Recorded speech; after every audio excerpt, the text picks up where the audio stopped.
विद्युत बल्ब के अंदर निष्क्रिय गैस क्यों भरा था?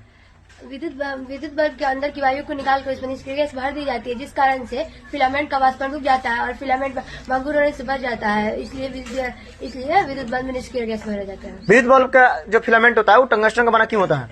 विद्युत बल्ब का फिलामेंट टंगस्टन का बना होता है, क्योंकि टंगस्टन का गलनांक काफी अधिक होता है, इस कारण से। विद्युत बल्ब का बनावट बताओ, विद्युत बल्ब के बारे में बताओ। विद्युत बल्ब धारा के उसमें प्रभाव पर कार्य करता है। जब इसमें विद्युत धारा प्रवाहित की जाती है तो चालक तार गर्म होकर प्रकाशित होने लगता है। इसे तप दीप लैंप भी कहा जाता है। बनावट विद्युत धारा बल्ब कांच का बना होता है। इसके अंदर टंगस्टन का फिलामेंट बना होता है। इसके अंदर निष्क्रिय गैस भरी जाती है ताकि टंगस्टन का वाष्पन रुक जाए। फिलामेंट के दोनों सिरों से चालक तार को जोड़कर इसके विद्युत बल्ब के आधार तक जोड़ा जाता है। जब चालक तार से विद्युत धारा प्रवाहित की जाती है तो वह गर्म होकर दीप्त हो जाता है। बढ़िया। साक्षी,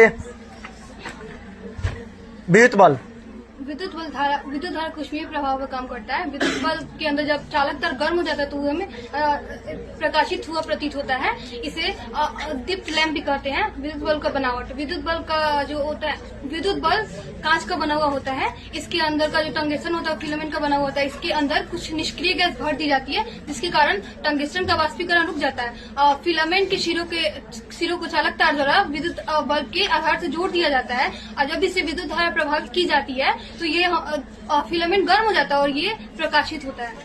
विद्युत बल्ब का फिलामेंट जो है टंगस्टन का क्यों बना होता है? विद्युत बल्ब का जो फिलामेंट हो रहा है टंगस्टन का इसलिए बना होता है क्योंकि इसका गलनांक सबसे अधिक होता है और इसका गलनांक 3000 डिग्री सेल्सियस होता है।